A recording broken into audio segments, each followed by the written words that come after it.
አሁን ሰው ለምንድነው መከራ የሚያየው ተብለን ብንጠይቅ መልሳችን ምን ይሆናል? ሁል ጊዜ ደስታን እየጠበቅን ነው የምንኖረው።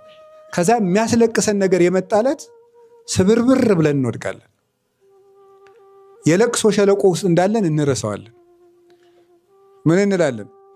እንዴት እገሌ ሊከዳኝ ይችላል? ይከዳል እንጂ እንዴት አይከዳም?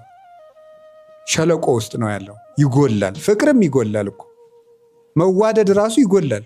ውድ ጓደኝነት ይጎላል። እንደ መጀመሪያው ስንት አሁን ራሱ ክብራችን እየቀነሳል እንደሚመጣው መጀመሪያ ጤና ይስጥልን ያልነውን ሰውዬ ከዛ ጤና ይስጥልን ከዛ ጤና ይስጥልን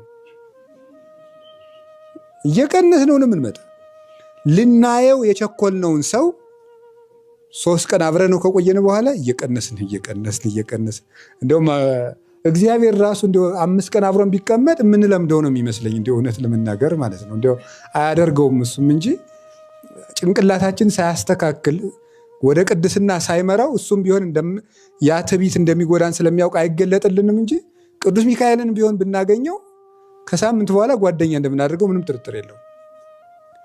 ክብር እየጎደለ ፍቅር እየጎደለ የመጀመሪያ አካባቢ ሰው ጓደኛ ሲሆን እንድን የሚለ እንትኑን ልስጥህ፣ ቆይ እንትን እሾህ እንዳይወጋ፣ ቆይ ድንጋዩን ላንሳለ።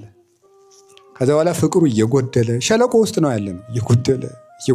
እየጎደለ ዱሮ ኧረ በስላሴ ዱሮ በጭቃ እግሩን ሲረግጠው ችግር የለም አስባ ረገጥክኝ የሚለው ሰውዬ በኋላ መሬቱን ጭቃ ቀባ ብሎ ነው የሚናደደው ማለት ነው። ደንባራ አስታውል አትሄድም ብሎ ይናደዳል። ለምንድን ነው ሰው